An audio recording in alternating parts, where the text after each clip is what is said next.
Liz, how did you find carnivore? Hey, Dave, thank you so much for having me. And I started carnivore back in 2022, November, about the day after Thanksgiving, actually. It was a end of my rope type of situation. Before that, just to kind of summarize, when I was a kid, I was always a beanpole, as they say in the South. I was just a string bean. I was very, very skinny. I could eat anything I wanted to and nothing mattered. As much as I wanted to, as often as I wanted to, I didn't gain a pound. I'm about 5'8", and I weighed about 122 to 125 pounds. So really skinny.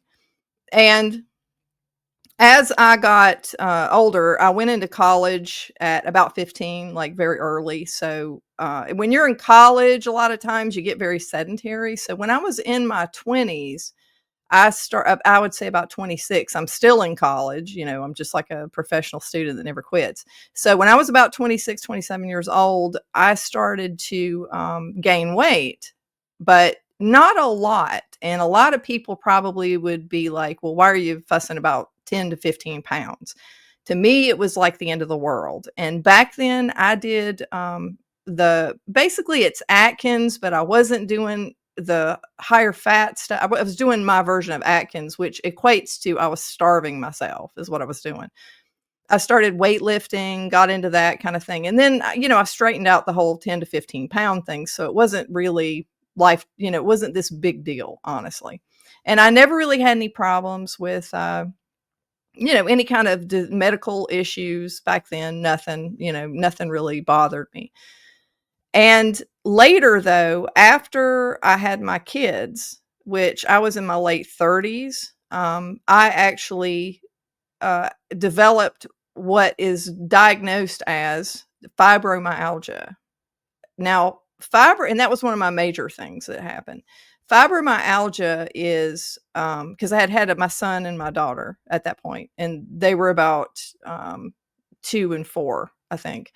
But fibromyalgia is basically a diagnosis code so that they can give you drugs. Because if you don't have a diagnosis code, if they don't know what is wrong with you and they don't have a diagnosis code, they can't treat you. So nothing I did worked, nothing I did made me feel better. It was just pain all over my body. So I started taking at that point a drug called tramadol, which is an opioid. I took that drug for like 15 years, which is crazy. So I had taken that drug since then. It was about 15 years of maybe a little bit more of taking that. I also used to have sleep issues. Like through the years, it got worse and worse. I had horrible insomnia, like that would last days and days. I mean, to the point where you felt like you were going to have a psychotic break at some point. And I was on Ambien. So every doctor's visit, I got a new drug. I was like a collector. I had, first I had tramadol, then I had Ambien before that. I was also in at some point a motorcycle accident where it was before my son was born. Actually, I didn't know this, but he was in there cooking. He was about a week old. And a late old lady pulled out in front of us, and I went through the back windshield of her car and landed in her lap. So I came to and I was like, "Are you okay?"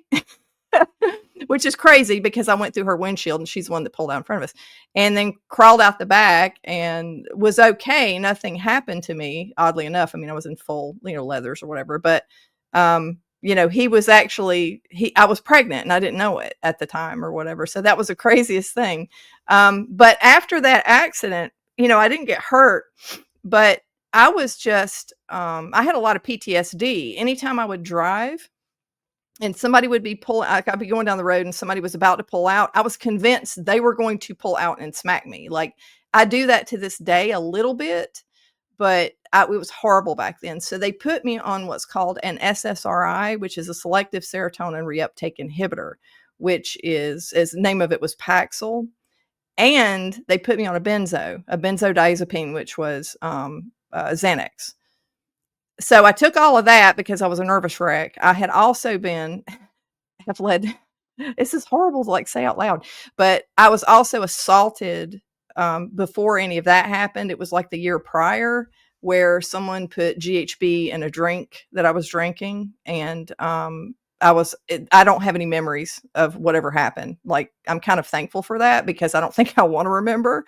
But I was assaulted by this person. So I had a lot of anxiety, a lot of PTSD to deal with. So that's the reason the SSRIs and everything. So I'm on these, so I'm just got all these drugs that I'm collecting over the years, and some of this is a little out of order, but um, when just fast forward, also arthritis. I forgot about that. Steroids periodically because you've got arthritis, Oh, and this was like even when I was in my 40s, they're like, you've got arthritis, or it's got to be arthritis and you're achy and sore. I had lower back pain continuously. Like ever since I was in my 20s, I had lower back pain. So it was just one thing after another. So fast forward to Thanksgiving of 2022. I'm cooking dinner for everybody. And the day after, I actually had hip pain that was so intense, it sent me to the emergency room on a holiday weekend. Like that's a big deal because that's a mess. And we sat there for hours and hours and hours and hours waiting to be seen. And it hurt so bad. And I was convinced something was wrong with me because it was like in the front. It's like the hip bone in the front. It was the weirdest thing. I've never had a pain there. I'm like, great, what is this now? Like, okay, I'm 55 years old. I'm sitting in the ER and I'm looking around, and there's a little voice in my head going, well, this is your future. Look at all these people sitting here miserable. This is your future. It's just going to be one thing after the other. You're just going down the toilet, right?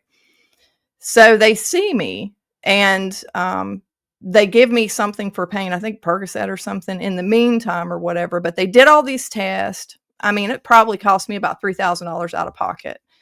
And at the end, little Doogie Howser comes in there. And if you're not Gen X, like, probably don't know who that is, but it's a little 14-year-old that was a doctor. It was a dumb show, but anyway. So he comes in, and I'm like, well, what did you find? And he's like, well, we didn't see anything. With probably some inflammation. It gives me a steroid. Something happened. It's another drug. I should have just, guess what? I got a new drug for my collection, right? So something happened to me, though, after that visit that didn't happen before. I got really angry. And when I say angry, I was so pissed off because what I realized is no one ever told me why. No one ever even they didn't even have a hypothesis as to why any of this was happening. Any of the insomnia, any of the fibromyalgia, any of the things that had happened to me in my life, no one ever said why. All they did was give me drugs or, put Band-Aids or alleviate symptoms a little bit. So, and I didn't even mention I had gone to the dentist for a bunch of dental work. This was right before like that Thanksgiving. So I also got pantoprazole, which is a proton pump inhibitor, which stops you from producing stomach acid because I had such horrible pain from horrible debilitating indigestion that popped up. So I even forgot about that one. And at that point, I was probably, I can't remember how I had gained total since 2013. I had gained 100 pounds. So this is like, I'm older. I was 55 at the time of that Thanksgiving. So that was 3 years ago. I'm almost to my 3-year carniversary, actually. But so 3 years ago, that was 2022. But I had gained over 100 pounds by the time I was, I don't know how old I was then, but it was 2013, 2014. And that was just total. Now, I had lost a little bit of that on keto, like since that time, since 2013, 2014, but not a whole lot of it. It wasn't successful because I gained a lot of it back because keto snacks are the worst. Like, that's just like crack for a drug addict. As long as if you're on keto, like, you lean towards keto snacks usually. People out there who actually do keto and they stay clean, like, my hat's off to them because I could never do it. But back to what happened. So I was overweight, the whole 9 yards. I had lost about 30 pounds since I wasn't 100 pounds overweight at the time I was doing the carnivore. I was probably about 70 pounds overweight at that point in time. So, but it was low carb that got me even 30 pounds in. So, excuse me. So the doctor's visit or the ER visit or whatever, I was really angry, and I was just telling myself, I'm like, there's got to be a reason for this. There's got to be a reason. You're not supposed to be 55 years old and falling apart. This is not normal. It's not normal. Something's going on, right? And I started looking obviously on YouTube, because that's where everybody goes to know how to do anything. I was looking on YouTube, and I found I found your channel at some point. I think the first ones I did find was Dr. Barry, Anthony Chafee, and that really just shook my world. The whole the botany aspect of this, that plants are inflammatory, and that they have toxins and all that kind of stuff. And I knew that as a scientist, like I knew all that, but it never really just connected. So then my eyes were really open, and I said, well, I'm going to try it.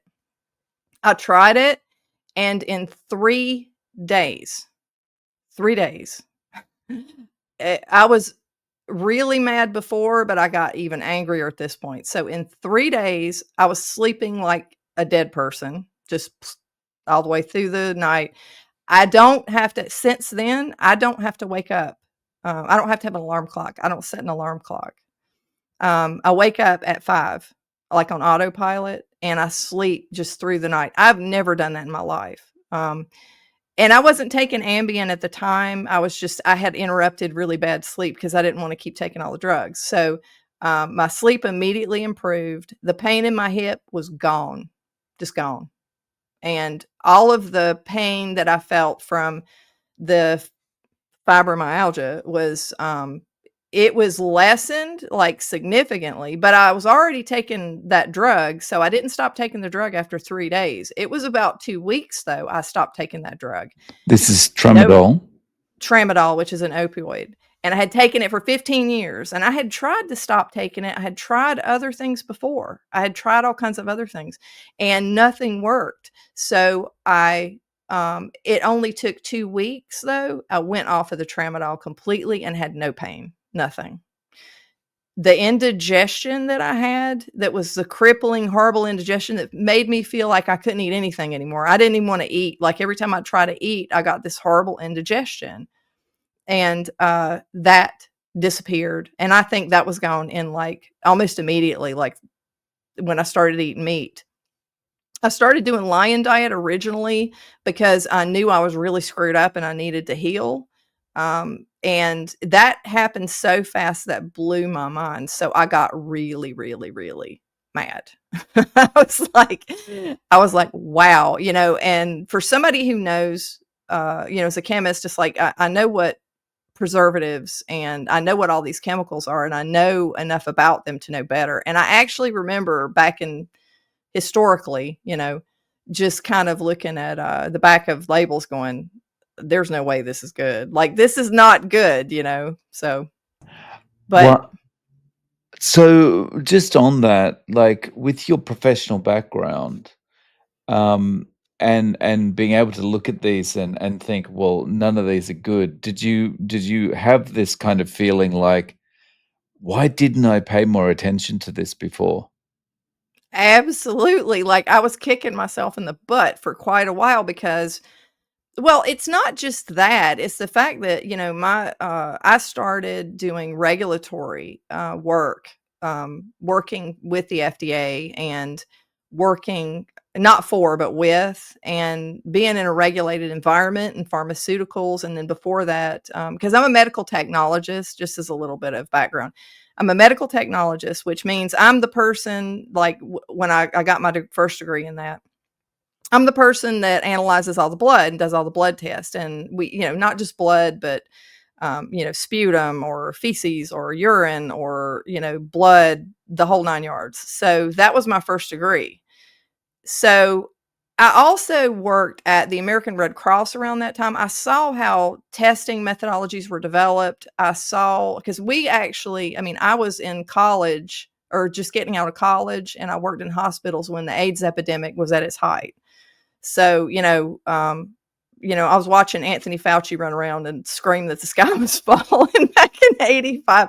A lot of people like, huh? Like that, really? It's like, yeah, people don't know he was around back then, but it was kind of like, it was very similar to what happened in 2020. Like, it's a different, completely different disease and all that kind of stuff. But the fear and the hair on fire, cats and dogs, the raining, I don't know, pigs and all that kind of stuff. It's like, it was just crazy. It was just crazy Yeah. fear, a lot of fear and stuff. So, I don't remember him at that time, but I do remember the whole thing. I was in, like, later years of elementary school at that time, and, mm, yeah, it was like it was the same kind of feeling, like the panic, the mhm. everything's about to explode kinda thing.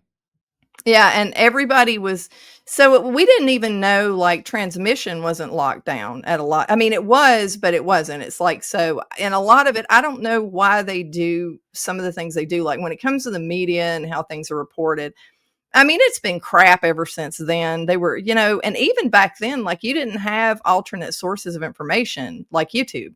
You only had, Walter Cronkite or whatever it was, and whoever it was back then that was on the news that you saw every night.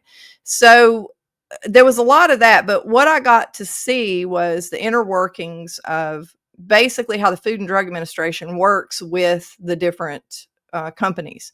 Because just as an example, the American Red Cross, I worked there, and they were under consent decree. Now, what consent decree is consent decree is where a judge, you've done some bad things, like as an organization, and you got nailed by Food and Drug Administration, and a judge orders, puts in an order, like it's official court order, and you basically have a babysitter that lives on site, a Food and Drug babysitter kind of thing, and you have to correct all of your issues, and there's protocols and corrective actions and all this kind of stuff. And I got to witness that very early in my career.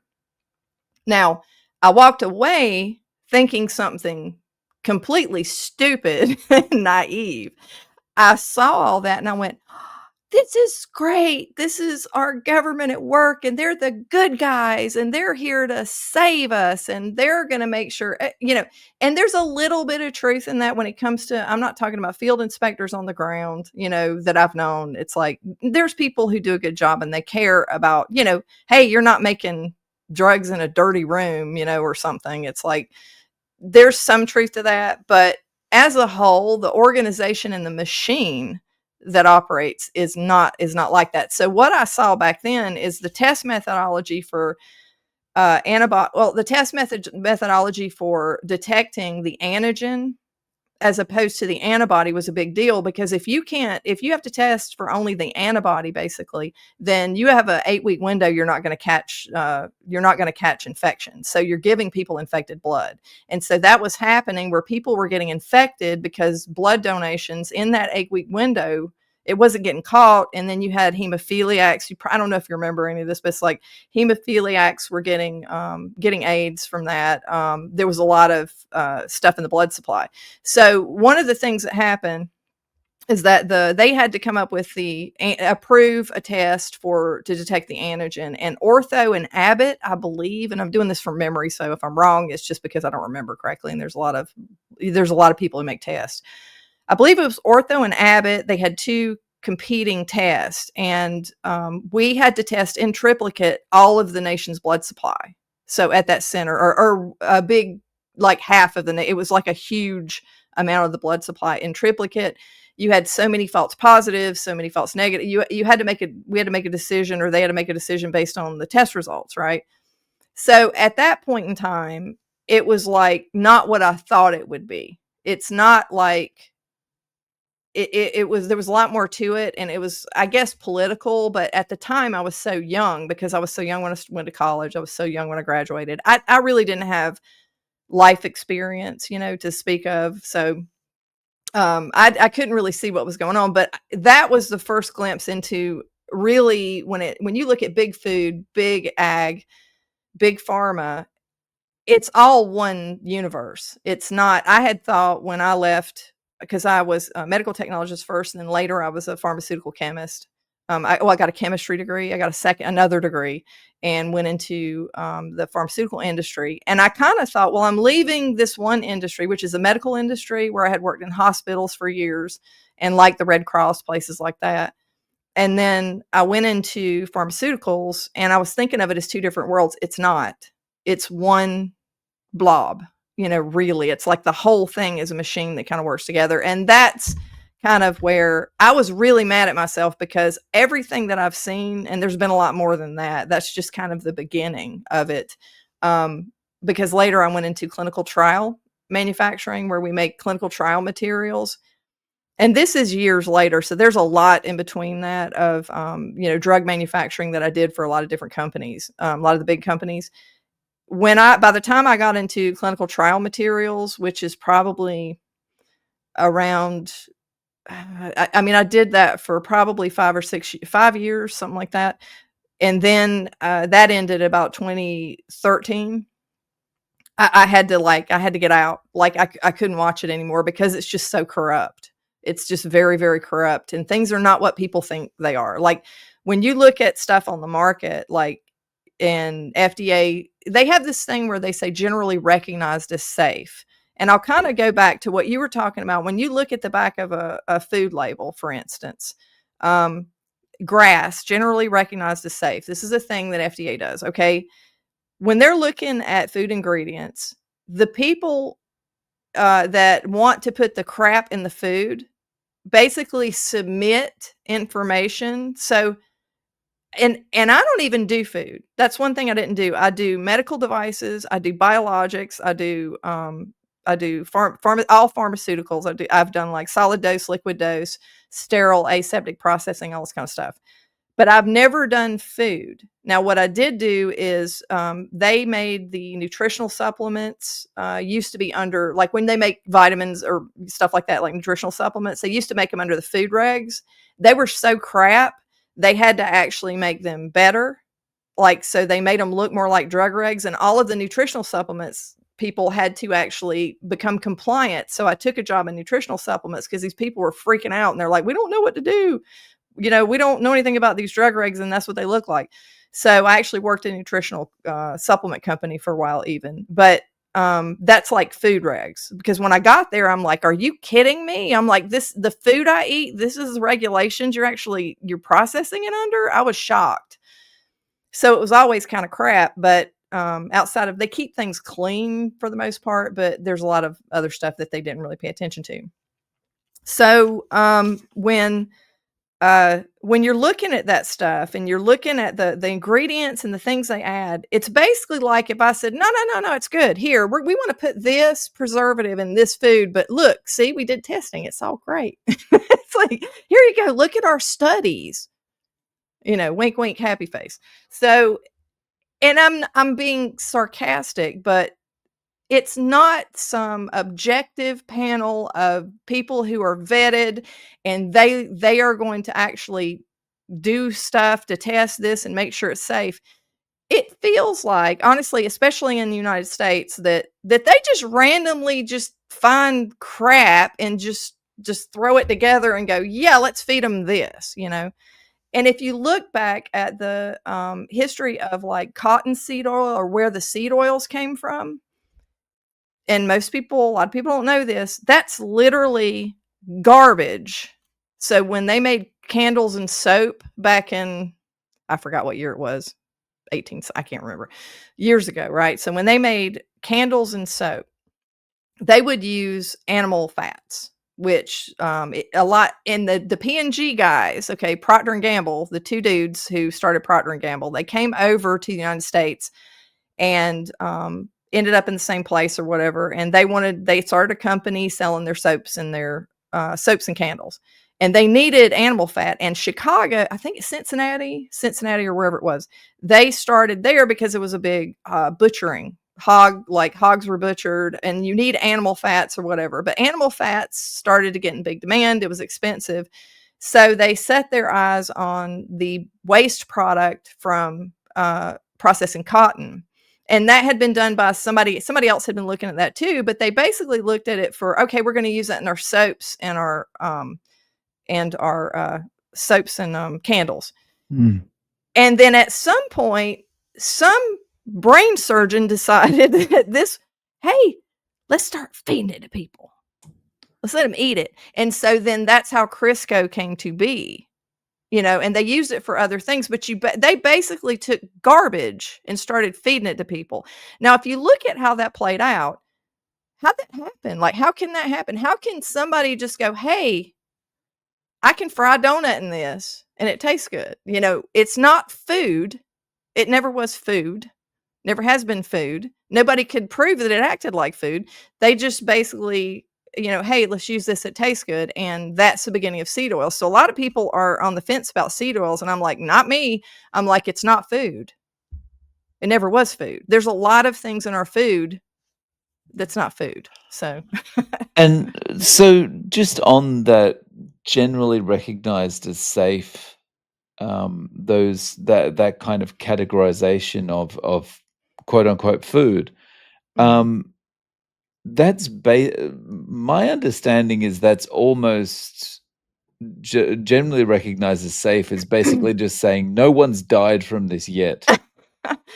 And I wouldn't even go that far, like, that they know of.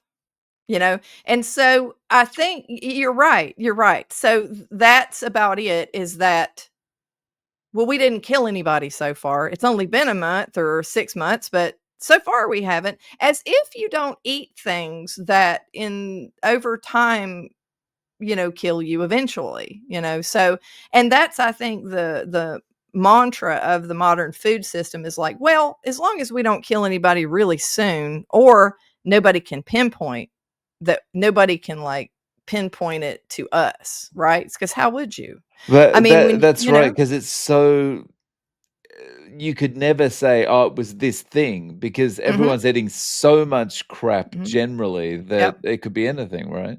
'Cause it's nutrition science, which is an oxymoron, I guess, there's probably another word to describe it, and the reason it is, and I say this 100% believe in this, and the reason it is because if you're a scientist, because I've done a lot of research and development on different drugs and whatever, and then, in medical, sphere and laboratories, when you're doing, actual experimentation, you control everything. Like, I can tell you exactly what is in my matrix. I can tell you exactly what analyte I'm testing for. I have validation protocols that prove that my method was, valid. It had the right limit of detection and limited qualitation, and I have all of this, extensive work that I did to make sure that if I give you a result, I can prove it is accurate and precise, right? Um, okay, so how are you going to do that with people eating food? First of all, they don't even do anything like that. They go, "How many cheeseburgers did you eat last year?" It's on a questionnaire. That's stupid. That is so stupid. It's like, how would anybody, I don't even know, half time I can't remember what I ate, just because 'cause I'm so busy. It's like I can't remember what I ate yesterday. And plus a hamburger with what on it? A bottle of sugary ketchup? Like, what do you, that doesn't even make any sense, and that really annoys me. I get really annoyed when I look at this. So, and also they'll go, what normal ranges are for these different testing, like you'll test people, all these different lab tests, right? Normal range. Most of the time, these normal ranges are from a very sick population. So it's normal for a bunch of sick fat people. Okay, so you're normal, great. All right, that's another thing that's wrong with it. But also, when they decide what things are good and things are bad, like the whole saturated fat, the whole debate, right? They're like, well, we people who ate meat, bland, bland, bland, bland, right? What'd you do? Did you rent a place and you locked them up? You locked each person up in a room. They all had similar physiology. They had similar metabolic health. They had similar everything. They were same sex. And you had a room for each one of them. You locked them up and you gave them water, and that was it. And you were the one who gave them the food. You watched them eat it. And then you did lab testing at specified intervals, right? Did you do all that? Is that how you ran your study? Did you control everything you could possibly control? Did you control every variable? No. They ask them how many cheeseburgers they ate last year. Or even if, say, it's a study, even if you try to do nutrition of human beings, okay, let's say you try to do a clinical trial. Do they all get locked up at some place and monitored and cameras on them 24/7? Do you think they lie about what they ate? I mean, Right. that's the problem. And how easy is it? So if you got like, say, 10 subjects or 50 subjects, how are you going to get it? How do you know they're not on medication? Like, how do you know they're not taking anything? That yeah, see, that this is the thing, I was watching a debate between a carnivore and a vegan the other day, and the vegan's all about, "Well, there's no evidence. The studies don't show Mhm, that no, no, no, no, no." mhm, And he's presenting all these studies saying, "Look, this was a controlled study that showed that saturated mhm. fat, blah blah blah." And it's like, how was it controlled? Like, Yeah, did you lock them up? Did you lock and them up? Yeah. what do you know the state of these people beforehand? Like, who'd had a heart attack beforehand? Who'd Mhm, been shoveling Fruit Loops into their mouth beforehand? mhm, You have no idea about any of this mhm, stuff, and if you're so confident in your studies, mhm. replicate it. Yep. Yeah, and They that's the can't thing is replicate it. it can't be controlled. You can't control. It's kinda like somebody was looking at like everything I was talking about test results being validated, right? Where you have, a valid methodology and it's been established, you have objective evidence. 'Cause in my line of work, and people just love to see me coming for this. But if I go work with anybody in my lab in the laboratories, because I'm quality assurance, I've been director of quality assurance in my field because I was a pharmaceutical chemist. I worked my way up to director of quality assurance. So what I do is walk around and people will be like, I think this is happening because of X, or I think we've identified the cause. And the only thing I do is I look at them and I go, prove it. And when I say prove it, I mean prove it. I mean that I can't shoot holes through any of your evidence. It has to be 100%. They can't prove anything when it comes to nutrition, and you're talking about human beings. Every human being is a little micro universe into themselves. They're a little universe into themselves. So you got all of these different little systems that are completely different, uncontrolled. There's no way that you can actually come to the conclusions they're coming to. And then you have the objective evidence. And the thing with the medical orthodoxy is they've been very successful. I mean, if you look back when the cottonseed oil thing was going along, I mean, it was modern advertising came to life, and man, oh man, did they do a good job. I mean, they talked everybody. I know my mother was making everything in Crisco, and no more animal fat for him, and he ate inflammatory seed oils, and he died in his 70s, of arterial sclerosis. And he had hepatitis C because he had had so many like bypass surgeries that they actually he contracted hepatitis C. But it's like, I know that he had to have been affected by that because a lot of these seed oils are very inflammatory, and they're not food. They were trash that they threw in the garbage. They just made it solid because if you look at what they did to make Crisco, it's like they altered it so that it would become a solid, and then just started feeding it to everybody. Things are not so different as it is as far as food goes. That sounds like, oh, well, that's back in the day when we were Neanderthals, and we didn't know anything and we weren't modern. If you think things are way different than that, it's just because you don't know what it looks like. Well, I mean, it's probably it's a worse little now, better, though. but, Huh? It's probably worse in some ways, no? Because we're It's kind of we've accepted we can get away with well, the companies have Yeah, accepted they can get away with these things. mhm. You can eat anything, like, they'll feed us anything. I mean, anything at all, and they'll feed it to us, and there's no, um there's no consequences because how are you ever gonna prove that yellow dye number 5 is, what killed, so and so, or you know what I mean? And a lot of it is cumulative. So And my rule, it's like, there's a lot of things that I've been talking about since, 2022. And one of the things is food addiction because a flavor chemist, known as like a flavorist, is someone who works at a food company and their number one job is to find the bliss point. The bliss point is basically that perfect combination of fat and salt and refined carbohydrate, and to where you cannot put it down. And it's that's a big problem, is the food addiction. So not only just you have yellow dye number 5, I believe it is. I can't remember the numbers on these, but it's like you have all of these toxic dyes. You have so much more. You have bromine. Like, here's an example. And this was early on. You think I would have woke up and done carnivore sooner, but back when I was still fat, I was probably 80 pounds overweight. And but I was looking into things, and I got a bad thyroid result. That's one thing that I didn't have a prescription for back in 2013, 2014, which is amazing, is I didn't have a thyroid problem. But I gave it a little bit of time. I think it was 2014 or 2015.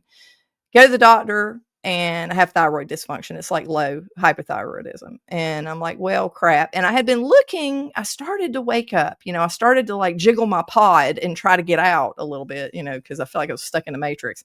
But I started reading about iodine. And I'm like, well, that's true. I knew that from college. You have to have iodine. Every cell in your body just about uses iodine. You need it, especially your thyroid. And then I started looking at, so this is one place where I did start looking at the ingredients. Everything is brominated. Everything is highly brominated. They do that for food processing.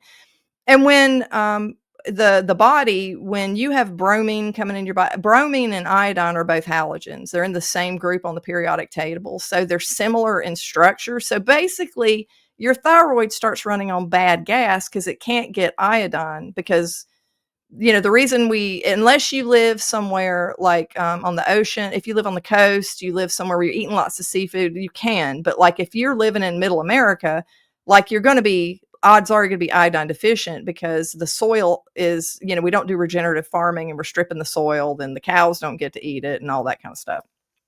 So I had been looking, and I was like, I started to wake up and I'm like, I think I need iodine. And I told the doctor, and this is just goes for the medical orthodoxy again, their reaction. I said, I think I need to take iodine and a supplement with it. And she looked at me. I always say this. It's like she looked at me like I wanted to go in the garage and turn up a can of gasoline and start drinking it. And she said, that's toxic. You can't do that. And what I wanted to say is, lady, where the hell did you get your medical degree? Because who is this person I'm listening to? I'm paying her money, for God's sakes. So she goes, no, you need to take levothyroxine or whatever it was, like some thyroid medication, which is ground up like pig hormone, and then a thyroid hormone, and then iodine is in the actual thyroid medication. So I'm like, no, I'm not going to. I'm going to try this. I'm going to try nascent iodine. So I started nascent iodine, and then 3 months later, I go back and lab test again or whatever, and she goes, or it might have been 2 months, I can't remember, but I'm looking at them and they're all normal, and I'm like, oh, look at that. Imagine my shock. I've been taking the supplement, and she just was like, ugh, and she was grunting. She was angry that I got better, that I did something to make myself better. We all need to wake up at this point. When we get reactions like that, why aren't we just going full Karen and like, hey, I want to speak to your manager because I got some really crappy service the last time I was in here. It's like, I demand to see the manager. I want a full refund. Have you ever heard anybody do that at a doctor's office? I haven't. No. It's Mm. actually it's shocking that in every area of life, we hold Mhm. people responsible for what they do. Yep. Even if it's a waiter or a waitress that's making minimum wage, Hmm. if they bring us the wrong food or something, we'll be like, You're "This is getting a not bad what I tip. ordered." Yeah. Yeah. But for some reason, doctors just get Mhm. away with it. It's that whole authority.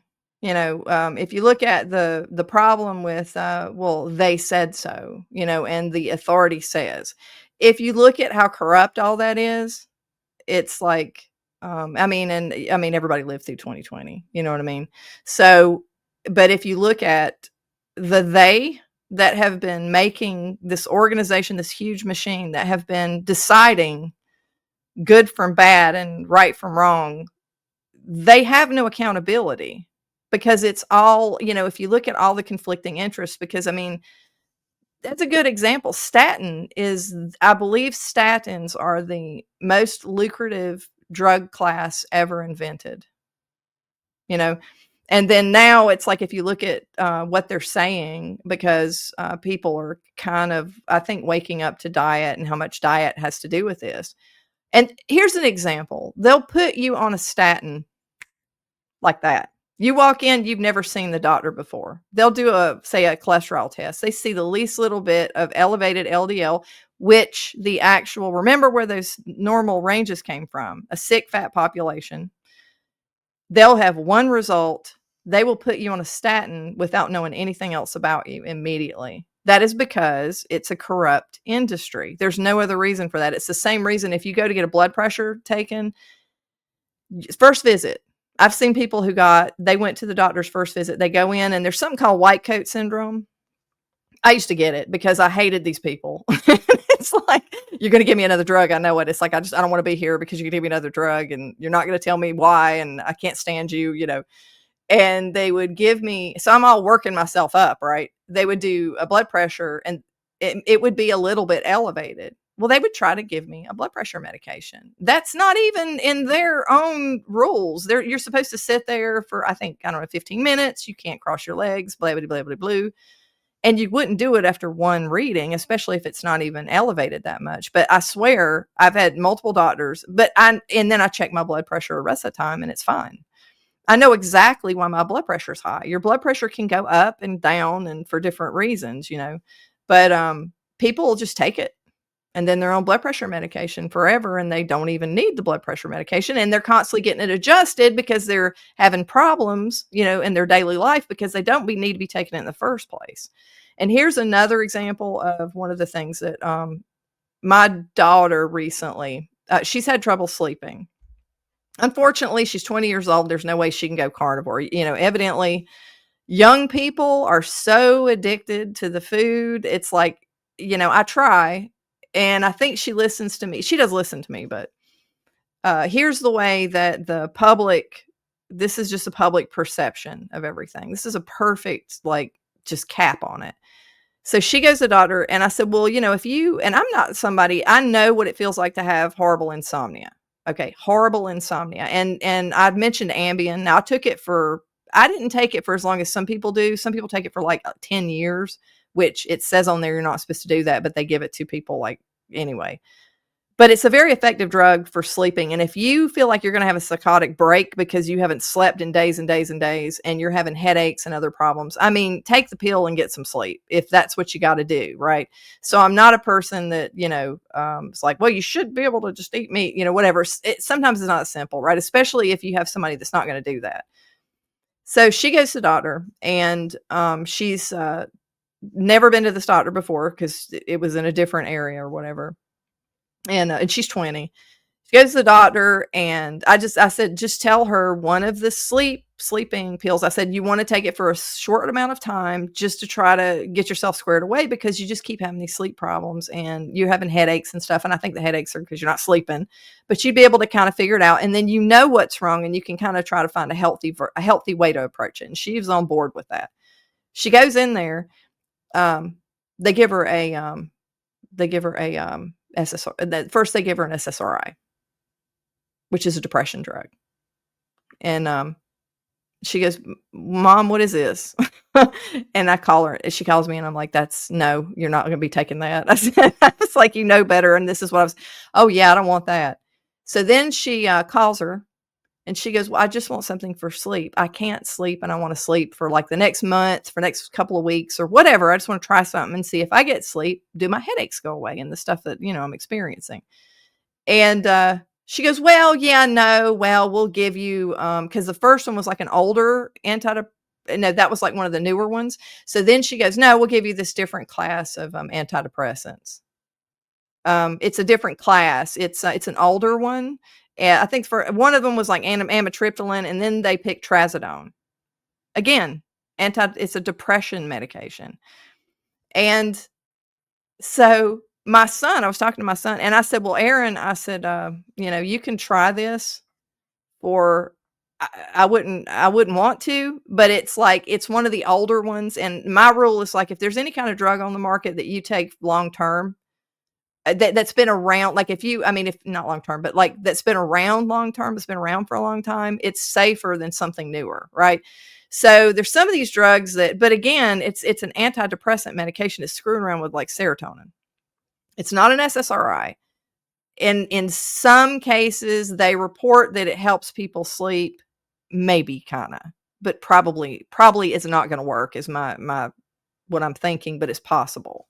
And then again, she doesn't want to take it long term. She said, "I'll try it for a couple of weeks." But it's just sad that like you're telling the doctor what you're looking for and you keep getting this, because everybody who goes to a doctor, I mean, you walk out with an antidepressant medication. Now, one of the it would not give her the sleeping aid. Now, one thing for my son, like I was talking to him, and he's 2 years older. And I said, "Yeah," I said, "they wouldn't help your sister with her sleeping issue." I said, she walked out with antidepressant. He goes, "Mom," he goes, "a doctor wouldn't do that." They're not going to do that. Did she say she was sad? And I said, "No." I said, "No, she didn't have to, because if you walk into a doctor's office and you said, 'Oh, I stubbed my big toe,' they'll give you an antidepressant. They'll give you an antidepressant. They're giving it out like candy. It's kind of like the statin of, that class of drug, you know. It's crazy, and the craziest thing is that the general population is not even looking into what these things Mm-mm, are. The doctor's just saying, mm-mm, "Take this, take this, take this," and they're going, "Okay, I'll see you when I need to mm. refill the prescription." Mhm. And That's that's the it. authority. That's the authority. They are the authority. And it's like if you look at like it's almost like dystopian when you really think about it. Um, it's uh it's scary because we just will do anything. We'll give up our freedoms. We'll just do whatever they say type of thing. And that's what it feels like, because I mean, if you go in and you ask for, if you went into an ice cream shop and you wanted a cone of ice cream and you got some meatloaf, you'd be like, "Wait, excuse me?" Like, you're no, it's like, "I didn't ask you for this." And you would be held accountable. But like, because, and again, like in what they would say and what they're kind of saying is that it's, it's a stronger drug, and there's more, I guess, allegedly, there's more problems with abuse of one versus the other, but it's not like it's that significantly different, you know what I mean? And a lot of people do take it, and then they never try to learn how to sleep on their own, or never try to get to the root cause, and they just keep taking it. But you're not supposed to like take Ambien, as far as Ambien goes, the sleep aid. You're not supposed to take that for like more than, I think, a month or something like that. I can't remember exactly long. The recommended doctors, how are they getting away with that? If you're not supposed to take something for more than a month, and it's clearly in the literature, and their doctors are giving someone a prescription for 11 years. I know 4 people on it. Let's see, 11 years, something like 8 or 10 years, something around there. I mean, each one, it's like a decade, of taking this drug. It's the same with the tramadol I took.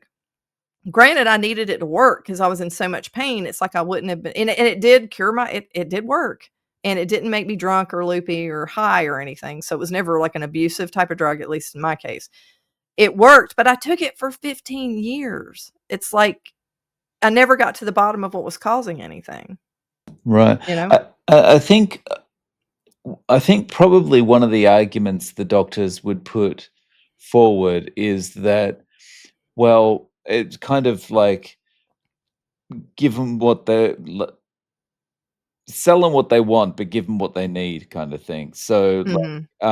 like, they would hear what you're they would listen to you, but then they would say, "Oh, well, I know what the real problem is. It's this, so Mhm. I'm gonna prescribe a Mhm. medication that's not really what they're Mhm. asking for because I know the real Mhm. problem."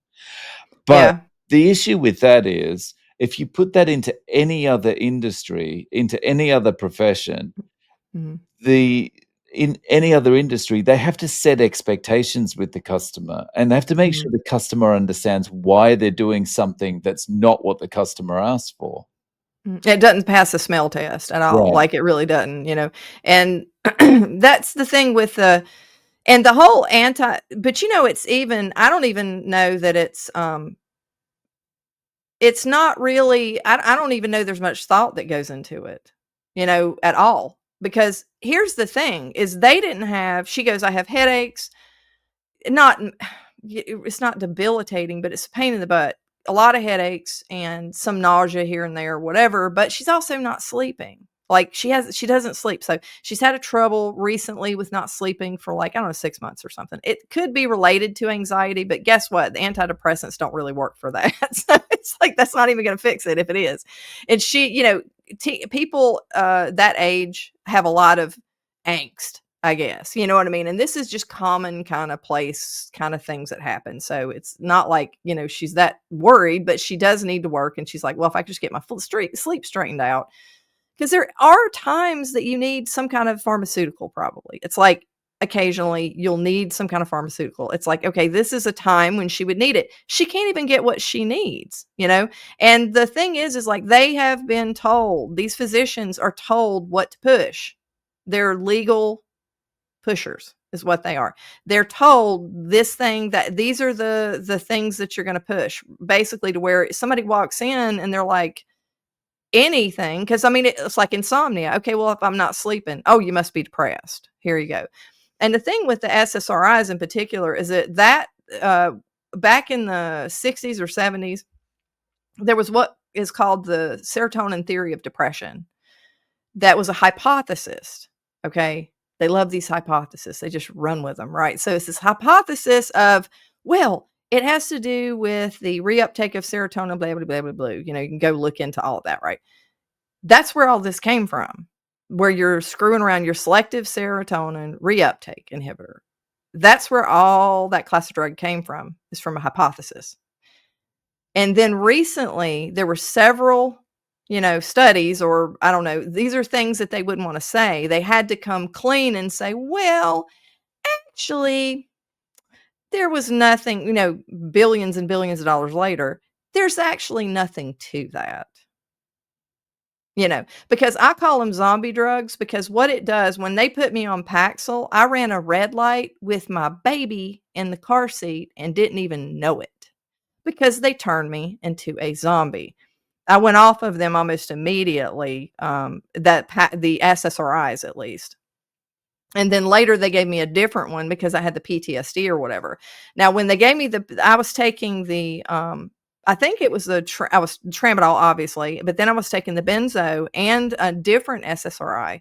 I had grand mal seizure and a petite mal seizures because of, and they never came up with, they're like, oh, I said, I think it's the drug combo. I think it's drug interaction, right? It was after my brother suddenly died at 45. He was 5 years older than me.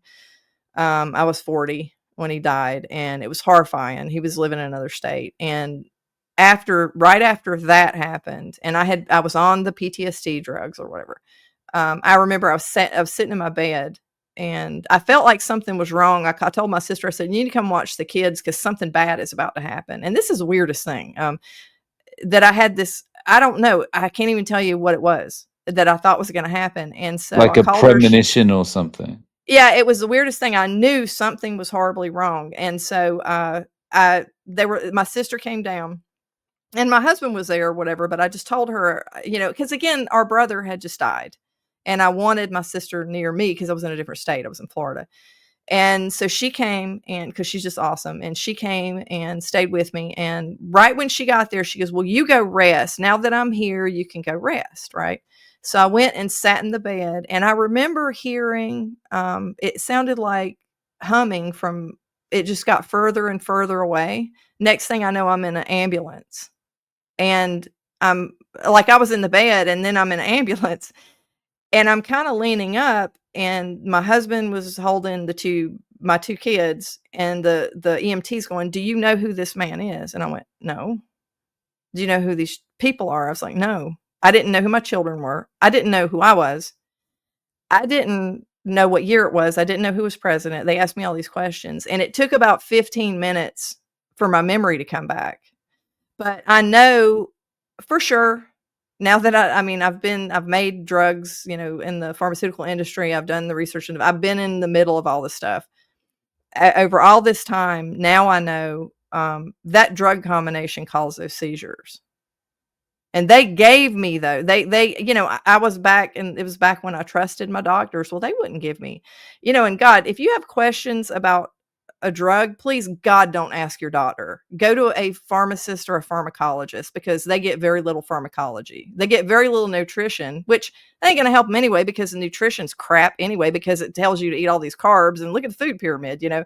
But they get very little of that, and they get very little pharmacology. So they gave me these drugs and to try to make me better. And then about a week after that, I had the petite, but I didn't connect the dots at first. So the petite mal seizures, which is what that was. Then I had the same feeling again. I dropped my kids off at school, and they had put me on gabapentin since then. I dropped my kids off at school, and I had that feeling again. I said, something's wrong. I went straight to the ER. I walked up to the sign-in desk. I signed in, and I hit the floor like a ton of bricks, and had a grand mal right there. And I came to, and the lady's going, "Are you going to be nice?" And I was like, "What'd I do?" And she's like, "Well, you tried to I was beating the crap out of the order. Like when I was out, like I don't remember doing it, but I had evidently tried to, almost gave the orderly like a black eye.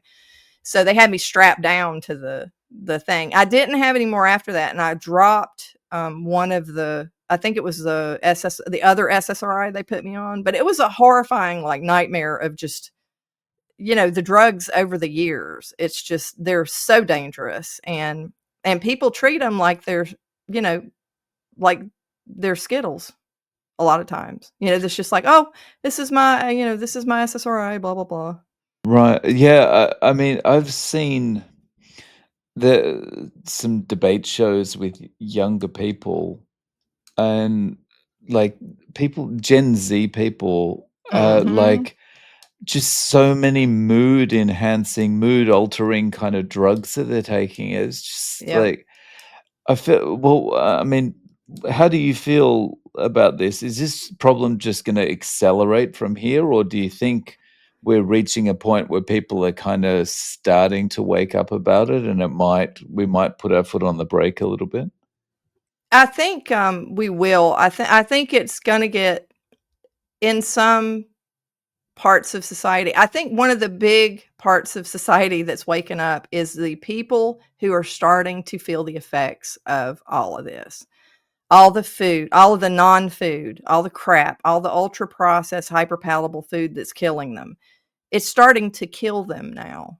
So they're starting to die a slow death. I was like, they're starting to become, and I was pre-diabetic. I forgot to throw that in there too. Like it was pre-diabetes or whatever. That started. And at 55 to go, well, all right, just falling apart, just crawl over in the corner and just, or just wait for your next medication kind of thing. I think that people at that point, they're like, wait a minute, you know, and with knowledge being what it is now, and you have access to like what like in your channel, like where everybody's telling their story. Is everybody on this channel lying? They're making it up? No, they're not making it up. And you can tell with when you listen to human beings actually tell their story, you can tell. I mean, people are desperate, they're afraid, they're terrified. They don't know why, they're getting these conditions. And when you can reverse all of these serious conditions, that is impactful. So that's one of the things I think that's happening now. The problem with the people who are like, I like a balanced diet, blah, blah, blah, and, and they're like, well, carb loading and blah, blah, blah. And you hear these athletes saying stuff like I got in a good conversation with somebody on my channel. Like he was basically saying, you got to have this many carbs and this many this and this many that. Extremely athletic, fit, healthy. I think he was 40 or something like that.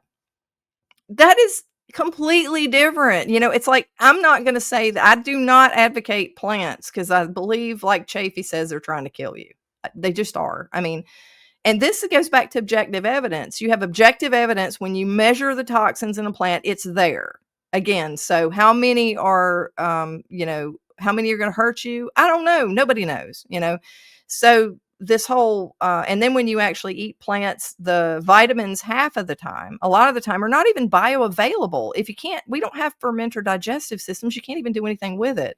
So I think people are realizing a lot of that, but the younger people, the bottom line for why it's not going to be as effective, I don't think, is because they don't feel it. They don't, there's nothing happening to them. A lot of them, they don't. And then they feel like a certain level of crap all the time. Like they feel a certain level of crappy and they think that's normal. They don't know what their baseline is. And a lot of these people, even though they're not sick and they don't have all these illnesses, the younger people who do have all these illnesses, they get desperate and they're like, I got to try this diet, and they can cure themselves a lot of times. But the ones who don't realize that they're at a baseline of just crap, like, oh, I feel like crap all the time, but I don't know I feel like crap because I've never felt any other way. So a lot of people, if they were to do carnivore at that age or whatever, they would realize, oh man, I have so much more energy, because you got a problem with lethargy and motivation, and nobody has the toolbox to deal with their emotions. Like if you don't build that toolbox yourself through life, if you don't experience life to create that toolbox so that you know what to do, how to handle your emotions and how to handle just life, and the when things get tough, you're not going to be able to deal with it. So you're going to have to be turned into a zombie to be able to get through every day. And so they're never going to build that toolbox. That's my problem with like the younger generation and just drugging them, is they're never going to have what they need to get through, in a healthy manner.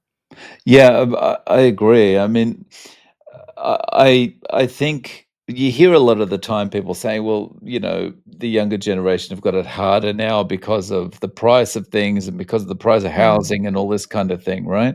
And it's probably it's a balance. There's a lot of things that are easier about life now mm, that weren't before, and there are probably a lot of things that are harder. But regardless of that, like, experiencing those hardships and learning how to deal with mhm. them is part of the experience of life, right? Drugging Yeah. yourself to not have to think about it is not gonna help in the long term. And you won't know how to, like, you won't be successful at as much because you won't be equipped to deal with life, if you're just a zombie. And that's, like I said, I drove through that red light not even realizing that it's like I was in a trance or something. I didn't realize I did it, and it was horrifying when I realized I had, and I thought, well, it's just this particular SSRI. It wasn't, it's all of them. Turning yourself into a zombie does not fix the problem. But again, I think the medical industry, you know how a lot of people say, well, now there's like YouTube and there's all this information you can get anywhere. But back in the day, it's like, there was only one place and you didn't know what was real and what was false and that kind of thing. Or you could trust those new, or journalism was trustworthy and all this kind of stuff. Just the way people think that's the case, it's like, no, it's this type of information control has been going on forever. And just like it in journalism, it happens the same way in the medical orthodoxy. You have, I mean, special interests with more money than God controlling things and, moving things. And I don't think it's a bunch of people sitting in a room smoking cigars going, wow, that kind of thing. Like but they're going to pick their own corporate self-interest over people. This has not been a noble profession where doctors go because they have a calling, and then they're taking care of people, and nurses are taking care of people. I've known about 10 different nurses. Every one of them did it because the pay range was what they were looking for. None of them wanted to heal people or help people. It's like that's a cultural shift. Back in the day when like I was growing up, nurses went into the profession because they had some kind of a calling, or they wanted to help people, they wanted to be caregivers. Not anymore. It's just like an occupation. So it's like a, it's like a fast food type of machine. It's like in and out, just the turnover, just churning out patients. Because I always say that the pharmaceutical industry feeds the medical industry, and what it feeds them is patients. You know what I Mm, mean? So mm. it's like, or the agricultural industry feeds the pharmaceutical. I don't know. You could look at it either way. It's like this little unholy trinity. Basically, you've got the big ag, big pharma, and just big medicine. The medical industry. So Yeah. it's just kind of scary. One of the most eye-opening things for me was, I used to work in a lot of pharmaceutical companies doing, training, Oh, and, yeah. You but probably saw a lot then. yeah, yeah, and one of the most eye-opening things was sitting in a sales meeting at, Bayer one day and learning that they'd just, acquired Monsanto and Yeah, it's just all realizing one big thing. Yeah. it's just like it's a complementary business. Mhm. Eh, It is. It's not two, it's one universe, it's kinda like, you think the Avengers and the Fantastic Four are like different groups. Not really, they're all in the same universe. So it's like they're just different groups of people, but, they're all there in the same universe. One of the things, the most horrifying thing, I think, and I didn't work in the sales end. It was all like the actual functional, the part where we're making the stuff, manufacturing, quality, laboratory. But I had a friend who was in high up in basically the executive arena. Okay. And that's where it gets really scary. So he was letting me know one time, and he wasn't really supposed to say any of this, but he was telling me how they decided which drugs to go with. And I swear, I think people sit around, honestly, I think that people, God bless their little hearts, think, oh, well, they're picking this drug or that drug because they want to, this drug will cure this disease and this drug will, like it's some noble, we're trying to eradicate this disease or that disease or whatever. It's like, no, no, no, that's not how it works. And he was saying that, it is true that when they pick a drug to actually to push or pursue, they look at how many satellite drugs are going to be profitable. Because if they give you a drug for, I don't know, eczema, and it causes rampant diarrhea and indigestion and body aches, well, that's three more drugs they can sell you is to fix the rampant diarrhea, the and we are so dumb as a population that will go, "Okay, yeah." It's like, okay. And, like, here's an example. A friend of mine was taking for, Crohn's. She was taking something, and I was like, I looked into the drug and I said, "Oh my god." I said, "I wouldn't take that." I said, "It's fairly new." I said, "And it's got a really high incidence of kidney, problems," and just what they admitted to. And I said, "Well, how's it working?" And she goes, "It's not. It doesn't work." And I said, "Did you put it in your mouth this morning when you woke up?" And she's like, "Yeah." "Why?" "Because they told me to." I said, "It doesn't work, and you're still putting it in your mouth and swallowing it." Like, that's the level of, we've gotta critically think. We're going to become extinct, and we're going to deserve to become extinct if we keep doing crap like that. That's kinda my take on it.